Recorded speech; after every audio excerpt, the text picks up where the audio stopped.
بسم الله الرحمن الرحيم. الحمد لله رب العالمين والصلاة والسلام على أشرف الأنبياء والمرسلين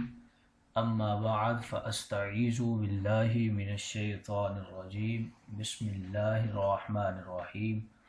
السلام علیکم ورحمۃ اللہ وبرکاتہ۔ عزیز طلبہ کرام، امید کرتا ہوں احباب خیر سے ہوں گے۔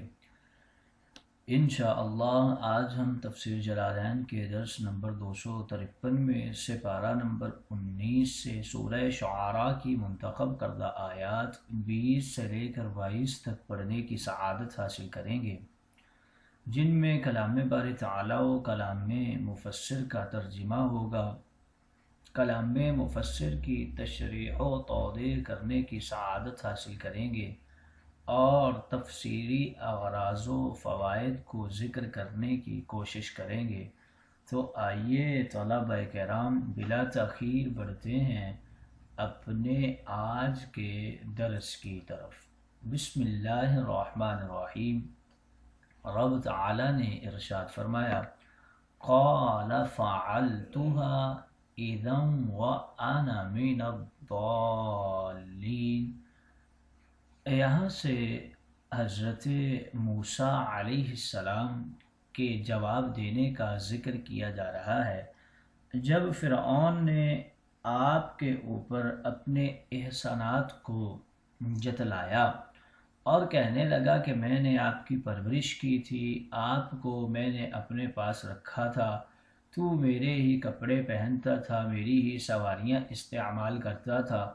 اور اتنے عرصے تک تجھے اپنے گھر میں رکھا، تیری پرورش کی، اور تو اتنا ناشکرا ہے اور اتنا احسان فراموش ہے کہ تو میری تربیت کرنے والی نعمت کو بھی بھول گیا اور تو نے میری غلامی کو بھی قبول نہیں کیا اور میری ربوبیت کو بھی نہیں مانا۔ تو اب یہاں سے حضرت موسیٰ علیہ السلام اس کو جواب دے رہے ہیں جو اس نے قبطی والی بات کی تھی کہ تو نے قبطی کو قتل کر دیا تھا، میں نے تو وہ جرم بھی تمہیں چھوڑ دیا، تمہیں اس جرم کی پاداش میں کچھ بھی نہیں کہا۔ تو موسیٰ بولے، حضرت موسیٰ علیہ السلام آپ نے فرعون کو جواب دیا، قال فعلتها اذا وانا من الضالین، فرمایا جس وقت میں نے وہ حرکت کی تھی، میں اس وقت یعنی تیرے پاس قیام کے دوران اس چیز سے ناواقف تھا جو بعد میں اللہ نے مجھے اس کا علم عطا فرمایا، یعنی علم اور رسالت عطا فرمائی۔ فَفَرَرْتُ مِنْكُمْ لَمَّا خِفْتُكُمْ فَوَهَبَ لِي رَبِّي حُكْمًا عِلْمًا وَجَعَلَنِي مِنَ الْمُرْسَلِينَ۔ جب مجھے تم سے خوف ہوا تو میں تمہارے ادھر سے فرار ہو گیا، پھر مجھے میرے رب نے حکم یعنی علم عطا فرمایا اور مجھے پیغمبروں میں شامل فرمایا۔ وَتِلْكَ نِعْمَةٌ تَمُنُّهَا عَلَيَّ أَنْ عَبَّدْتَ بَنِي اسرائیل، اور یہ ہے وہ نعمت جس کا تو مجھ پر احسان جتا رہا ہے۔ تمنّها کی اصل تمنّ بہا تھی کہ تو نے بنی اسرائیل کو غلام بنا رکھا ہے، یہ تلک نعمت کا بیان ہے، یعنی تو نے بنی اسرائیل کو غلام بنا رکھا ہے اور مجھے آزاد چھوڑ رکھا ہے، یہ تیرا کوئی احسان نہیں ہے، اس ظلم کی وجہ سے کہ ان کو تو نے غلام بنا رکھا ہے۔ اور بعض حضرات نے یہ کہا ہے کہ کلام کے شروع میں حمزہ استفہام انکاری ہے۔ آئیے طلبہ کرام ترجمہ کے بعد بڑھتے ہیں آج کے درس کی تشریح و توضیح کی طرف۔ ان آیات مقدسہ میں بتا رہے ہیں جب فرعون نے آپ سے کہا کہ آپ نے ایک قبطی کو قتل کیا ہے تو اس کے جواب میں پھر حضرت موسیٰ بولے کہ میں نے قتل ضرور کیا تھا، لیکن وہ قتل ارادتاً اور قصداً نہیں تھا، بلکہ اس قبطی کو اس کی خطا پر متنبع کرنے کے لیے ایک گونسا مارا تھا جس سے وہ ہلاک ہو گیا۔ فرعون کے کہنے کا مقصد یہ تھا کہ تمہارا نبوت کا دعویٰ کرنا درست نہیں، اس لیے کہ تم نے ایک بے گناہ کو قتل کیا ہے جو کہ نبوت کے منافی ہے۔ گویا جواب کا خلاصہ یہ ہوا کہ نبوت کے منافی قتل عمد ہے اور یہ قتل خطا تھا۔ یہاں دلال کا مطلب بے خبری ہے۔ دلال کے معروف معنی گمراہی مراد نہیں ہے، جیسا کہ حضرت قتادہ اور ابن زید کی روایت سے اس کی تائید بھی ملتی ہے۔ اور حضرت موسیٰ نے فرمایا کہ میں نے یہ جو کام کیا تھا یہ بے خبری میں کیا تھا، اور اس وقت مجھ پر وحی نہیں آتی تھی، اس وقت مجھے یہ بھی معلوم نہیں تھا کہ میرے اس فعل کا انجام کیا ہوگا، کیونکہ حضرت موسیٰ علیہ السلام نے بطور تعذیب اس کو ایک گونسا مارا تھا، اور آپ کو اندازہ نہیں تھا کہ یہ بندہ ایک ہی گونسے کے ساتھ مر جائے گا،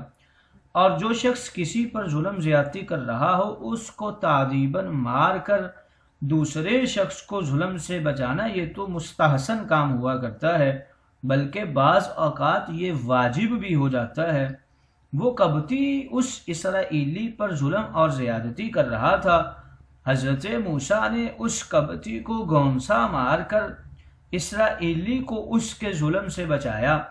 مگر وہ قبطی اس ضرب سے مر گیا۔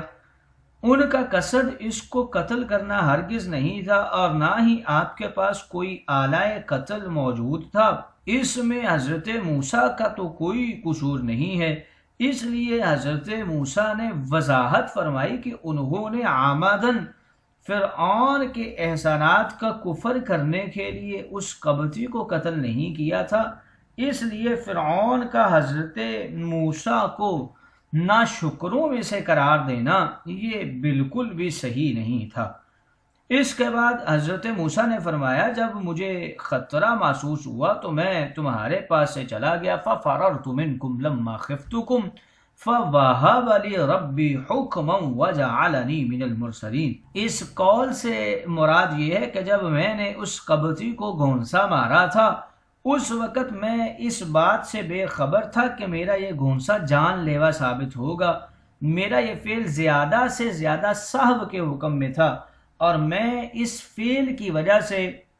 مصر سے نکل جانے کا مستحق نہیں تھا۔ اس کے باوجود جب میں نے سنا کہ تمہارے درباری مجھے قتل کرنے کی سازش کر رہے ہیں تو پھر میں مصر چھوڑ کر مدین کی طرف چلا گیا۔ حضرت موسیٰ نے اس وضاحت سے یہ بتایا کہ نہ میں نے کوئی ناشکری کی اور نہ تمہارا مجھ پر کوئی احسان ہے، بلکہ در حقیقت تم نے میرے ساتھ بدسلوکی کی، کیونکہ جو فعل مجھ سے ساہون سرزد ہوا تم نے اس کی وجہ سے میرے قتل کا منصوبہ بنا لیا تھا۔ اور فرمایا وَجَعَلَنِي مِنَ الْمُرْسَلِينَ، رب تعالیٰ نے مجھے حکم عطا فرمایا ہے اور مجھے رسولوں میں سے بنا دیا ہے۔ حضرت موسیٰ کا مطلب یہ تھا کہ تم نے تو میرے ساتھ بدسلوکی کی، لیکن میرے رب نے مجھ پر احسان فرمایا بِإِن طور کہ مجھے حکم اور علم عطا فرمایا اور مجھے رسولوں میں سے بنا دیا۔ اس آیت میں حکم سے مراد کیا ہے؟ اس میں دو قول ہیں۔ ابن صاحب نے کہا اس سے مراد نبوت ہے، اور مقاتل نے کہا اس سے مراد فہم اور علم ہے۔ امام راضی نے اسی کو ترجیح دی ہے کہ اس سے مراد فہم اور علم ہے، کیونکہ نبوت کا ذکر تو اس کے بعد اس قول میں مذکور ہے اور مجھے رسولوں میں سے بنا دیا، اور معطوف علیہ کا غیر ہوتا ہے، پس حکم سے مراد علم و فہم ہے، اور علم میں عقل و رائے بھی داخل ہے، اور اگر علم سے مراد توحید کا علم لیا جائے تو وہ زیادہ بہتر ہے، کیونکہ اس وقت تک کسی کو منصب نبوت پر فائز کرنا جائز نہیں ہے جب تک اس کی عقل، رائے اور توحید کا علم کامل نہ ہو جائے۔ فرعون کے اس احسان کا جواب کہ اس نے حضرت موسیٰ کی پرورش کی تھی حضرت موسیٰ علیہ السلام نے اس جواب میں فرمایا، جب فرعون نے کہا کہ میں نے بچپن میں تمہاری پرورش کی تھی اور تم کتنے سال تک ہمارے یہاں رہے تھے، تو فرمایا کہ کیا تو مجھ پر یہی احسان جتا رہا ہے کہ تو نے بنی اسرائیل کو غلام بنا رکھا ہے؟ وَتِلْكَ نِعْمَةٌ تَمُنُّهَا عَلَيَّ أَنْ عَبَّدْتَ بَنِي اسرائیل۔ حضرت موسیٰ کی اس کے ہاتھوں میں تربیت اس وجہ سے ہوئی کہ اس نے بنی اسرائیل کو غلام بنا رکھا تھا اور ان کے بیٹوں کو ذبح کرتا تھا۔ گویا موسیٰ نے فرمایا، اگر تو ہم پر اور ہمارے آباء و اجداد پہ ظلم نہ کرتا اور بنی اسرائیل کو غلام نہ بناتا اور ان کے بیٹوں کو ذبح نہ کرتا تو میں تیری پرورش سے مستغنی ہوتا، سو تیری پرورش مجھ پر کوئی احسان نہیں ہے۔ تو نے میری پرورش ضرور کی تھی، لیکن اس کی وجہ یہ تھی کہ تو نے بنی اسرائیل کو غلام بنایا تھا، تو تیری پرورش کا احسان اس ظلم کی وجہ سے ساقط ہو گیا۔ حسن بصری نے کہا کہ اس آیت مقدسہ کی اور اس جواب کی تقریر یہ ہے کہ تو نے بنی اسرائیل کو غلام بنایا اور ان کے مال و متاع پر قبضہ کر لیا، اور میری پرورش کے لیے تو نے اسی مال کو خرچ کیا، تو اس میں تیرا مجھ پر کیا احسان ہے؟